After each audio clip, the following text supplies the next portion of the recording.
Do you want a balloon too, Georgie?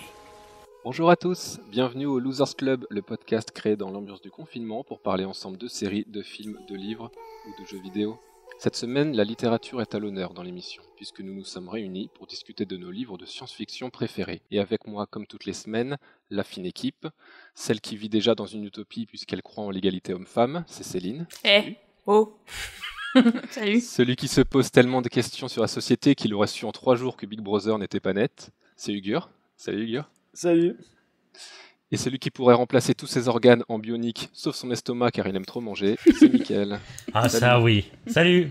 Et le but de cette émission aujourd'hui, c'est de parler de nos romans de science-fiction préférés, ou BD, pour ceux qui en ont, et un peu de voir si chacun d'entre nous a plutôt des goûts pour différents types, différents sous-genres de science-fiction. Et pour commencer cette émission, je vais demander à Mickaël, présente-nous le premier roman que tu as choisi pour cette émission.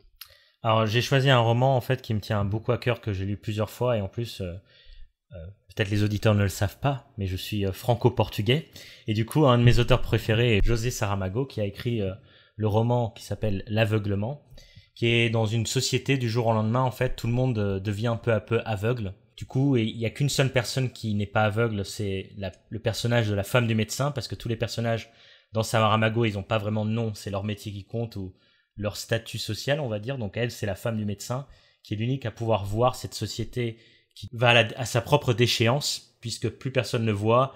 Du coup, tout le monde chie partout. C'est vraiment dégueulasse, hein. C'est un roman un peu glauque et très animal. Et au départ, et du coup, elle voit tout ça. Elle qui essaie d'accompagner son mari pendant cette aventure un peu post-apocalyptique, du coup.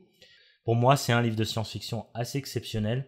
En plus, l'écriture de Saramago, elle est vraiment un peu étrange. C'est-à-dire qu'il n'y a pas les dialogues, sont ancrés dans le récit, ce qui crée une dynamique assez étrange. Et puis, c'est un roman exceptionnel, puisque, voilà, j'arrête pas de dire exceptionnel, mais c'est la vérité. C'est un roman qui me tient à cœur, en quelque sorte. Et du coup, Saramago, est-ce qu'il a l'habitude d'écrire de la science-fiction ou est-ce que c'était quelque chose de particulier cette fois-ci? Alors, je me suis posé la question et en fait, je pense qu'il aime la science-fiction en général parce que tout le temps, tous ses projets partent d'un aspect de science-fiction. Les intermittences de la mort, par exemple, c'est dans un pays imaginaire qui est le même pays que l'aveuglement en plus. Du jour au lendemain, plus personne ne peut mourir. Et du coup, il y a toute une immigration pour pouvoir sortir des frontières pour pouvoir mourir en paix. Et il imagine une société en fait où la mort n'existe plus. Ça pourrait faire penser à du fantastique, mais comment il met en œuvre l'univers et la société, puisque souvent c'est une critique sociale de cet univers, c'est plus dans la science-fiction, je trouve, dans l'anticipation. Ton livre correspond beaucoup à la série C de Apple TV, et je voulais savoir si c'est une adaptation du livre du portugais ou si c'est un autre livre, et si tu connais le livre.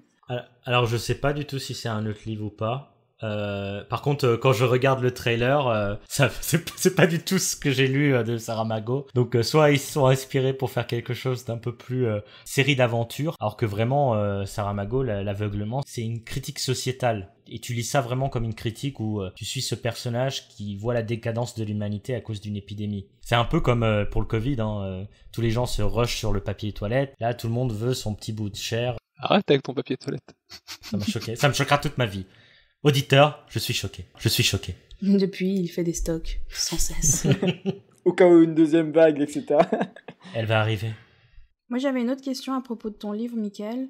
Qu'est-ce qui fait que, en fait, la femme, elle est la seule à avoir gardé cette capacité de voir? Est-ce que, justement, elle aurait aussi gardé sa capacité à rester civilisée ou avoir Bah justement, du ouais. sens? Pour le coup, comme elle voit, c'est la personne la plus civilisée de tous.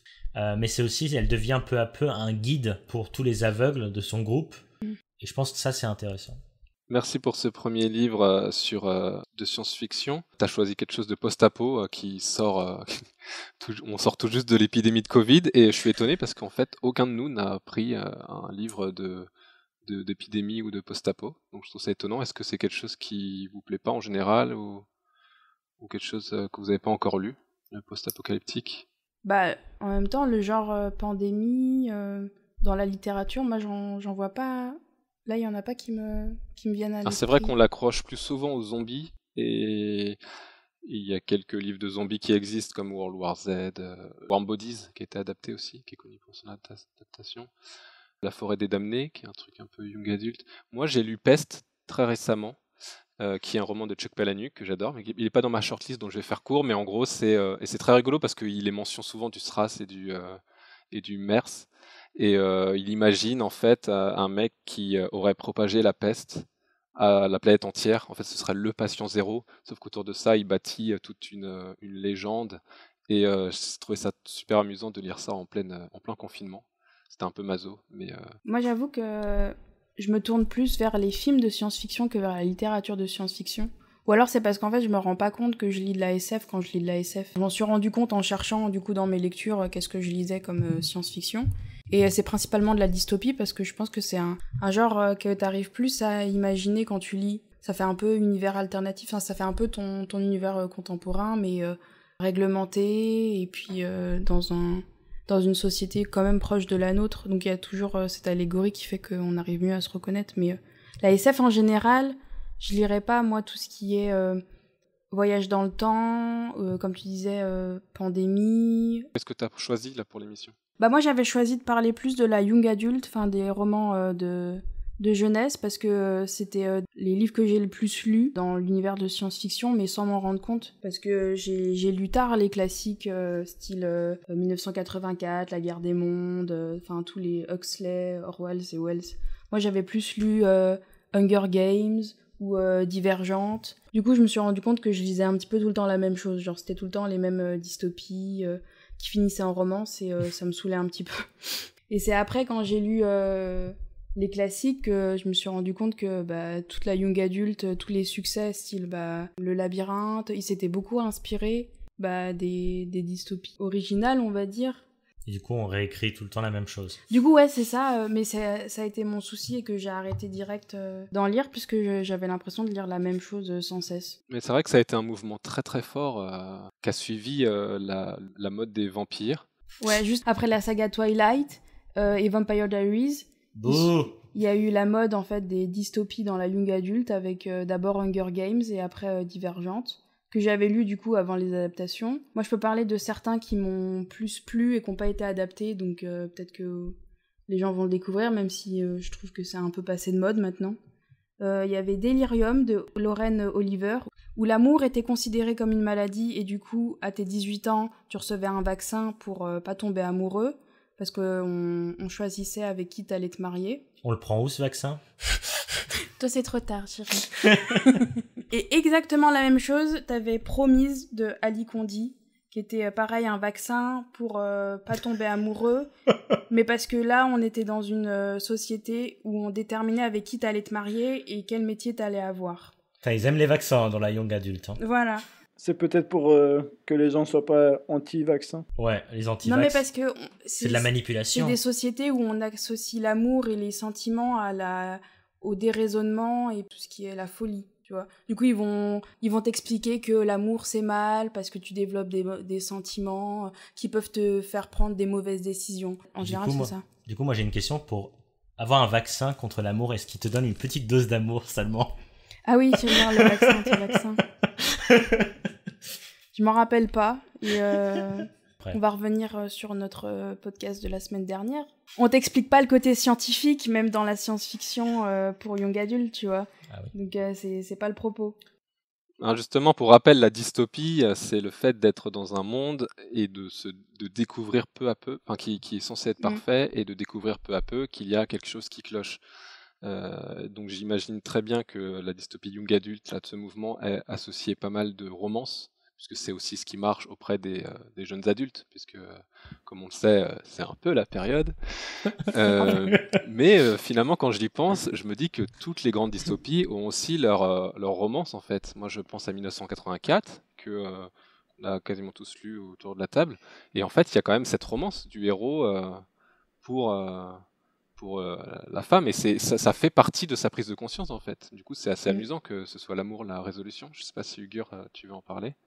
En fait, je pense qu'il y a un lien entre l'amour et la liberté. Le fait de vouloir avoir une relation, c'est de dépasser certaines restrictions qu'on te met. Et je pense que c'est avec l'amour qu'on se rend compte qu'il y a des limites à nos libertés personnelles. C'est grâce par l'intermédiaire de l'amour qu'on comprend plus ces limites. Ouais, si je peux rebondir là-dessus, en fait, c'est à partir du moment où on t'interdit de faire tes choix, et ton choix le plus ultime, on va dire, c'est la personne que tu aimes. Donc...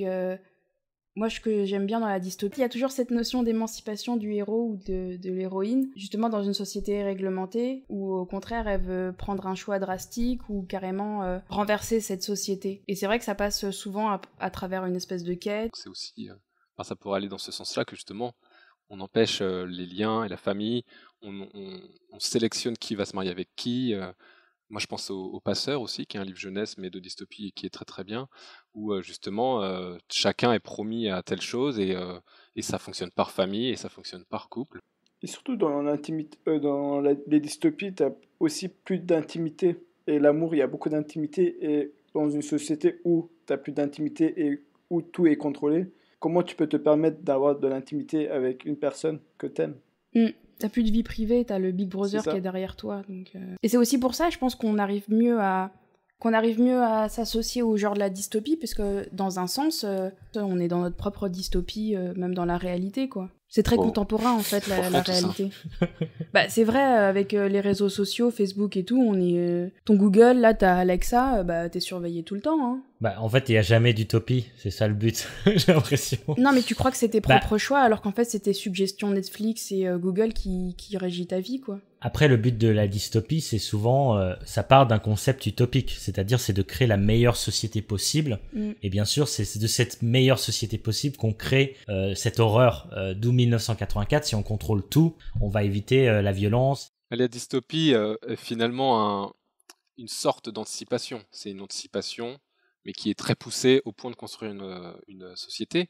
Moi, dans ma liste, j'avais sélectionné un livre qui est de l'anticipation, mais qui aurait presque pu être de la dystopie. C'est Des fleurs pour Algernon, puisque même si le concept est très faible, il s'agit en fait de donner un médicament qui rendrait plus intelligent. Et en fait, on va suivre un héros qui s'appelle Charlie et qui va écrire un journal de bord en fait de sa vie. Donc, on imagine en fait assez facilement une société assez proche de la nôtre, où il fait un métier très simpliste parce que personne ne croit en ses capacités, parce qu'en fait, il a l'air bête. Mais dans cette société, on a inventé un médicament qui va faire en sorte qu'il devienne de plus en plus intelligent, qu'il revienne à la normale par rapport à ses compères, on va dire. Sauf que du coup, je ne vais pas vous raconter toute l'histoire, mais on va voir à travers ce journal de bord, et c'est là que le livre est un grand exercice de style, c'est qu'on va voir l'écriture évoluer pour un jeune homme qui fait énormément de fautes au début, qui en fait de moins en moins, et c'est limite le milieu de sa transformation que je trouve intéressante, c'est quand il est capable d'écrire correctement et compréhensiblement, mais qu'il y a quand même des petites fautes par-ci par-là, de syntaxe ou d'orthographe, et que c'est vraiment un plaisir à lire, jusqu'à atteindre la perfection d'écriture et de communication. Mais c'est là qu'on va voir un peu tout l'envers du décor. C'est là aussi qu'on va se rapprocher du côté dystopique, de voir si en fait cette pilule ne serait pas finalement néfaste pour l'individu, qui va se rendre compte d'énormément de choses, qui va apprendre toujours plus et qui va devenir en fait supérieur à tout le monde. Et du coup isolé de la société. Ouais, bah oui, qui va aussi s'isoler, mais de manière différente, et qui va même commencer à mépriser ses compères, à renverser les rôles, puisque c'est lui qui va se moquer. Et donc voilà, on n'est pas dans la dystopie, mais on est assez proche. C'est vraiment le style du livre qui est extraordinaire pour le coup, je l'ai lu aussi, et c'est vrai qu'au départ, quand c'est hyper mal écrit, on a même du mal à lire et à se mettre dedans. Mais il faut continuer, quoi. On est même en position de critiquer, de dire mais oui, voilà, de juger jusqu'à ce renversement. Bah dans ce cas-là, c'est intéressant là, ton exemple du coup de science-fiction à travers la lecture. Bah non, je dis pas ça, mais je trouve que c'est aussi intéressant à lire de parler d'un sens comme la vue à travers la littérature, tu vois. Non, c'est super intéressant. J'en ferai autant d'éloges que Thierry pour ce livre, qui m'a conseillé en plus.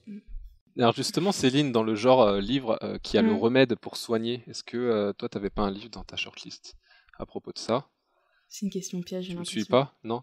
Non, mais comme tu as Attends. Orange Mécanique dans ta liste, Oui, et en qu'il y a vrai, t'as aussi ce raison. côté, j'ai la solution pour vous soigner, monsieur. Ce qui était intéressant dans la lecture d'Orange Mécanique, c'est qu'en fait, l'auteur Anthony Burgess utilise son propre langage. Il a inventé tout un lexique qui s'appelle le Nasdad. Il y a tout un vocabulaire qu'on a besoin d'abord, dont on a besoin d'abord de s'approprier, qui s'amuse à prendre des mots, un mélange de mots en anglais, un peu en latin et beaucoup en russe surtout.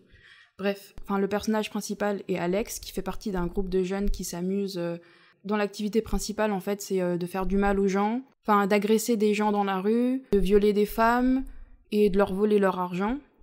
Mais en fait c'est totalement normalisé dans leur société, il y a aucune réglementation et au contraire la police ne peut rien faire face aux violences. Il finit quand même par se faire incarcérer au bout de pas mal d'agressions. Et en prison, on lui propose un remède miracle. On lui propose une espèce de thérapie expérimentale qui lui passerait le goût de la violence, je dirais. Mais là, justement, en fait, on l'oblige à regarder des films donc violents en rapport, par exemple, à la Seconde Guerre mondiale avec des images d'archives de nazis, où en même temps, on lui donne un médicament qui le fait vomir, en fait, qui lui donne envie de vomir. Ce qui fait une espèce d'association. Dès qu'après, il sera face à la violence, victime lui-même de violence, ou dès qu'il aura peut-être une envie de violence, en fait, il aura plutôt envie de vomir. Et ça va le rendre malade, tout simplement. Mais le problème, c'est du coup, l'effet secondaire de ce remède, c'est qu'il est faible à chaque altercation, en fait, avec une personne. Donc au contraire, ça va lui qui va devenir victime de tout ce qui est la violence. Le problème au final, c'est que la société, elle aura pas changé alors que lui, il aura changé, c'est-à-dire il sera dégoûté par la violence, mais le monde, il restera aussi violent que lui, et du coup, quand il va essayer de se réinsérer dans la société, c'est lui qui va être la victime des violences. On va le voir se faire lui-même agresser après par ses anciennes victimes, qui vont le reconnaître. Mais c'était quoi la thématique principale? C'est-à-dire, c'est la violence dans la société ou comment soigner la violence? Ouais, c'est ça. C'était une société régie par la violence, en prenant le point de vue d'un agresseur, qui veut après, on va dire, se laver de ses péchés et devenir le parfait citoyen. En réalité, comment lui-même il devient victime de cette société, parce que lui, on le force à devenir bon et gentil selon des standards, alors qu'en réalité, il perd toute violence en lui, mais il perd aussi toute capacité à se défendre. Et tu sais quoi, j'avais même pas remarqué à quel point ce roman était proche de celui dont je viens de parler, et pourtant dans des genres totalement différents. Et le fait que tu en parles me fait prendre conscience en fait dans ce gars qui est en fait naïf, qui est entraîné dans sa société. C'est un espèce de Candide, moi je dirais même, parce que je crois que Candide c'est une utopie. Ouais, et qu'on va prendre en pitié finalement dans ce monde, alors qu'on n'imaginait pas vraiment comme ça. Et puis dans ce côté bascule, le lignard qui devient méprisant sous toute sa connaissance, et toi le violent qui devient du coup violenté. Et franchement, je suis étonné qu'il y ait autant de similitudes. Il y a même des similitudes avec un autre livre, du coup, 1984, avec le langage, de changer le langage aussi, parce qu'il y a le novlangue et le nadsat. Je trouve que c'est intéressant ça, de changer de langue dans la science-fiction. Après, ça débute très différent dans 1984.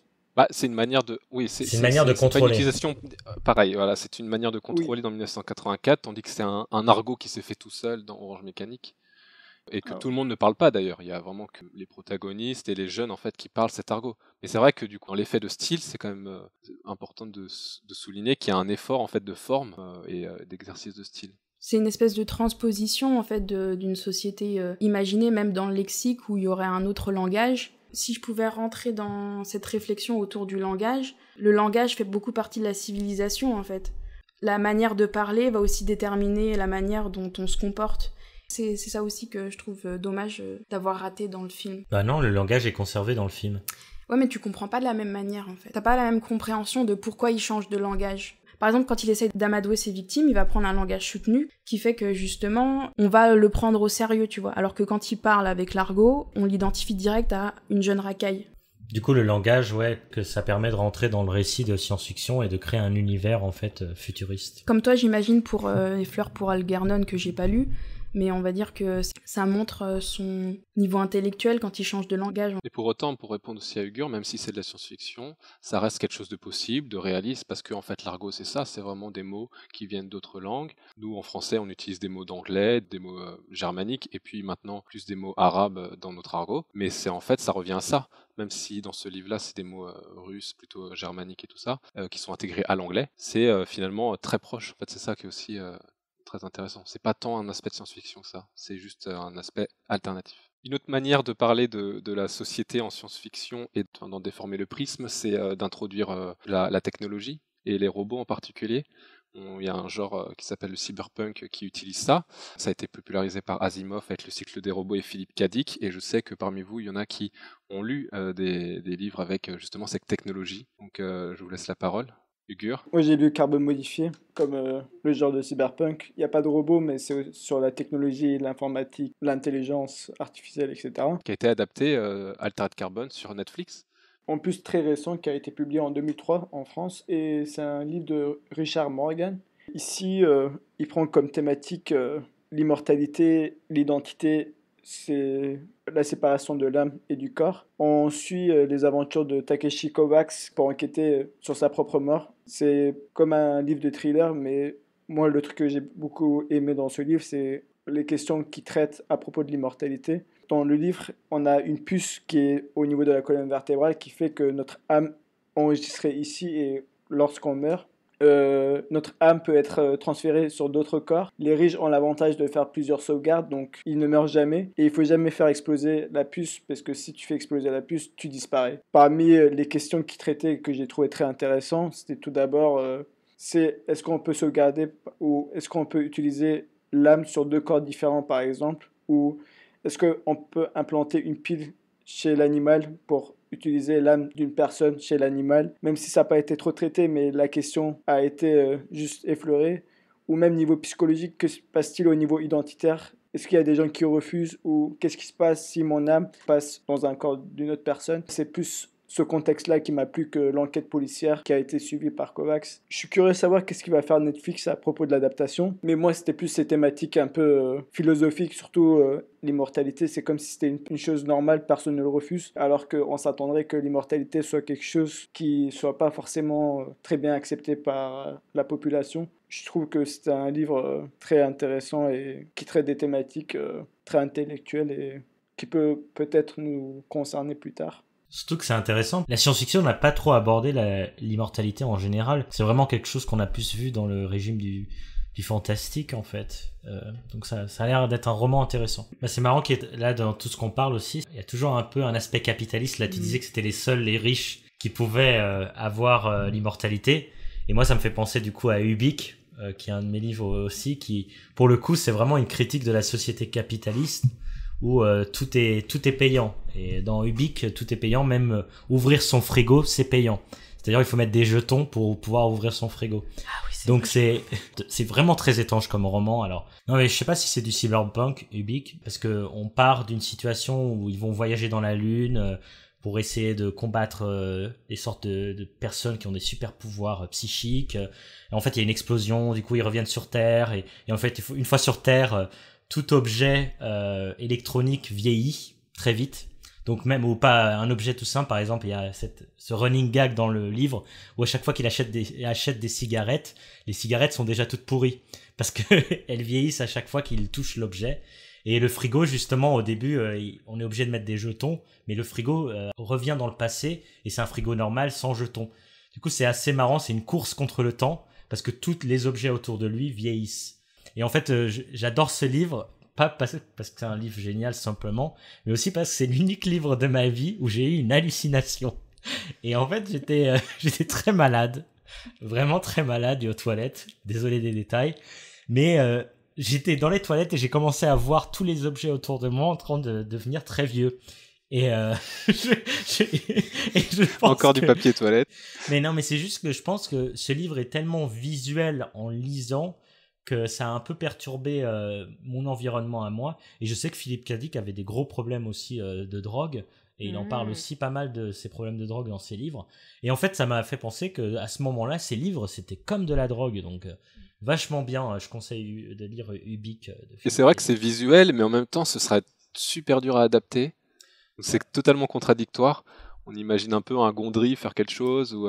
Bah, Gondry voulait faire quelque chose, justement. De toute façon, Philippe a dit qu'il a été beaucoup adapté, et encore heureux, parce que je trouve que sa littérature est, pour moi qui manque d'imagination, sûrement difficile à lire dans la science-fiction, parce que justement son univers est tellement psychédélique et inimaginable que les adaptations, à mes yeux, moi, sont nécessaires. En tout cas, moi, tous ces livres, je les ai d'abord vus en film pour déjà m'immerger dans son univers, Minority Report, Blade Runner.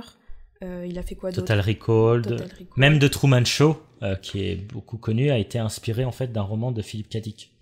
Et au final, de nombreuses adaptations qu'on connaît, on n'a pas forcément lu les romans. Enfin, en tout cas, les adaptations restent assez linéaires. Moi, j'ai lu le livre de Blade Runner, et on se rend compte que ça fourmille beaucoup plus de détails, et on retrouve ce dont tu parlais, Michael. C'est-à-dire qu'à la fois, il va y avoir les androïdes, mais en plus de ça, il va y avoir plein de petits éléments qui se rajoutent et qui n'ont pas l'air d'être compatibles entre eux. Et Ubik, ça semble l'apogée de ce truc foutraque, où il y a vraiment plein de trucs incompatibles entre eux, et pourtant, ça donne un truc totalement hallucinogène, mais super culte en fait. Ouais. Et inadaptable, je pense, comme tu l'as dit. Hein. Ouais. Pour ça. Bonne chance. Pourtant, c'est pas académique. Et assez drôle, il a aussi fait L'homme dans le haut château. Ouais, The Man in the High Castle. C'est vrai. Qui est complètement différent, je trouve, justement, mais qui est aussi de la science-fiction. Bah, Non, qui c'est est ouais. l'Uchronie du coup. Ah voilà. Donc l'Uchronie qui consiste à raconter un monde qui est tout à fait réaliste et qui pourrait être parallèle au nôtre, mais dans lequel en fait un élément aurait changé. Donc dans le maître du haut château, c'est les nazis qui auraient gagné la guerre. Bah, en fait, l'Uchronie, c'est d'habitude une histoire alternative. C'est par exemple même la découverte des Amériques. Tu peux trouver une histoire alternative et que ça soit par exemple les Africains qui ont découvert l'Amérique et qu'on a eu une histoire très différente. Du coup, pas de Donald Trump. Yes. Ah, c'est très probable qu'on ait une Uchronie sur Donald Trump dans les années qui viennent. Pour l'instant, les auteurs sont plutôt friands des nazis. On peut aussi parler d'Emmanuel Schmitt, qui a fait La part de l'autre, dans lequel il imagine que Hitler aurait réussi les beaux-arts, et donc du coup n'aurait peut-être pas dévié. Je l'ai pas lu, mais ça a l'air très, très intéressant comme postulat. Autant que Uchronie, il y a Darwinien. Il parle de la disparition de l'Europe, de l'Asie et d'une partie de l'Afrique. Et ce continent est remplacé par une nouvelle masse continentale. Et il traite de cette histoire-là, donc je suis curieux de savoir ce qu'il raconte vraiment. Moi, je vais vous parler d'un autre roman que j'avais retenu pour l'émission, c'est La Horde du Contrevent.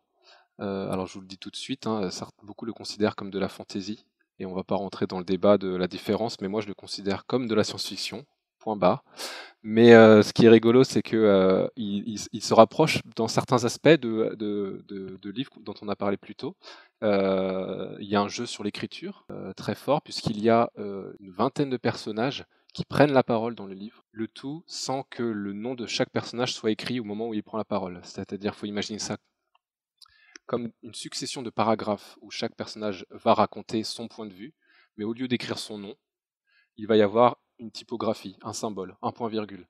En fait, ça va être à nous d'identifier à chaque fois qui parle à quel moment, et le fait est que l'auteur a inventé une manière de parler pour chaque personnage, donc avec plus ou moins de succès, puisque c'est difficile d'inventer 20 manières de parler différentes, mais on retient surtout Caracol, le troubadour, qui va parler avec énormément de poésie et de détours dans ses phrases, pour que ce soit toujours un peu mirobolant, et qui va avoir une véritable joute verbale dans le milieu du roman, où il va affronter un autre personnage à coups de poésie, à coups de palindrome. C'est des moments totalement incroyables dans le livre. Et il va y avoir plein d'autres manières de parler dans le livre qui vont être de la plus rustre pour les gaillards les plus costauds et ceux qui parlent le moins. Et c'est vraiment un livre qui m'a énormément remarqué, qui a été offert par Michael. Donc bravo pour ce choix, parce qu'il était à l'aveugle. De rien. Oui. Il va y avoir d'autres... Il avait une très jolie couverture.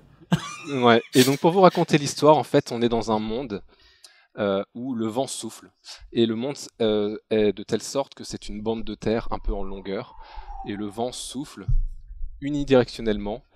Et la bande que l'on va suivre, qui est la horde du contrevent, va partir de l'aval et va essayer de voir ce qu'il y a de l'autre côté du vent, enfin d'où vient le vent. Il va essayer de traverser le monde entier. Et en fait, sur sa route, donc Alain Damasio, que je n'ai pas encore cité, va inventer tout un univers autour de ça. Donc, comme je vous l'ai dit, les manières de parler. Il va inventer une manière de décrire le vent en ponctuation. Un point-virgule est une bourrasque, une parenthèse est telle chose, et qui va mettre de temps en temps dans ses pages.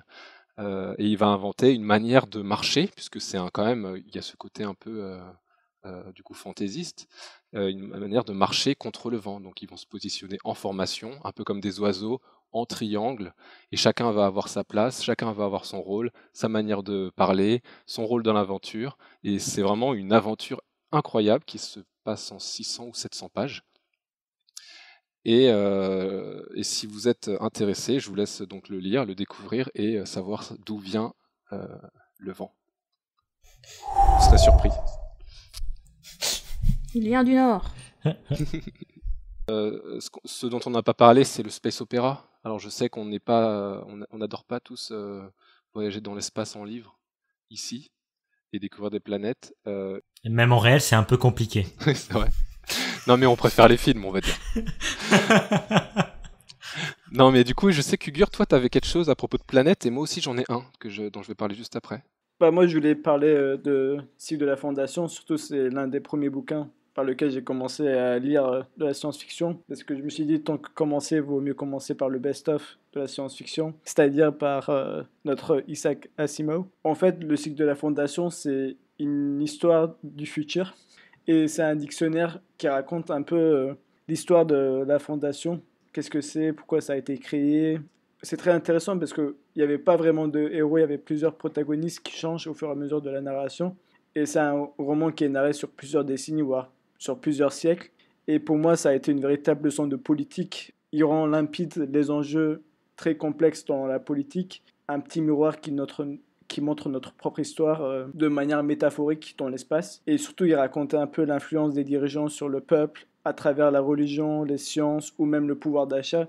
Le côté métaphorique dans l'espace qui m'a beaucoup plu parce que ceux qui commercialisent, c'était plus des réacteurs nucléaires par exemple, et je trouvais ça très intéressant d'avoir ce genre de métaphore pour raconter notre monde actuel. J'ai cru que tu voulais acheter un réacteur nucléaire, j'ai eu peur. Non, je vais pas aller jusqu'à là, mais... T'en ferais quoi? Tu le mettrais où? Je t'exploserai la gueule. Ça peut être intéressant pour payer moins cher l'électricité, surtout au Tennessee ça coûte cher, mais surtout pour moi ça a été un très bon exemple de roman d'anticipation parce que je savais pas du tout à quoi m'attendre, et quand je voyais comment c'est traité le futur, ça m'a donné une petite idée de ce que je peux m'attendre dans ce genre-là. Et d'ailleurs, je voulais aussi ajouter que j'ai appris que Apple TV avait acheté les droits d'adaptation de ce livre, donc peut-être qu'on aurait une adaptation du cycle de la Fondation prochainement sur Apple TV, et j'espère. Je sais pas du tout comment ils vont pouvoir l'adapter parce que c'est très complexe comme livre et très long. Il y a 6 ou 7 tomes, donc j'attends de voir le résultat, mais ça a l'air super intéressant. Et toi, Thierry, c'est quoi ton livre Ouais, du coup, c'était pas sur des l'espace? planètes. Moi, je pensais que tu allais parler de planètes. Mais c'est pas grave. Bah, en fait, sur la Fondation, Bah si, il y a des planètes. Hein. ils sont sur plusieurs galaxies et c'est sur plusieurs planètes parce qu'il y Ah a des oui, milliards et des milliards de personnes, mais on s'en fout. Les planètes, c'est comme des pays.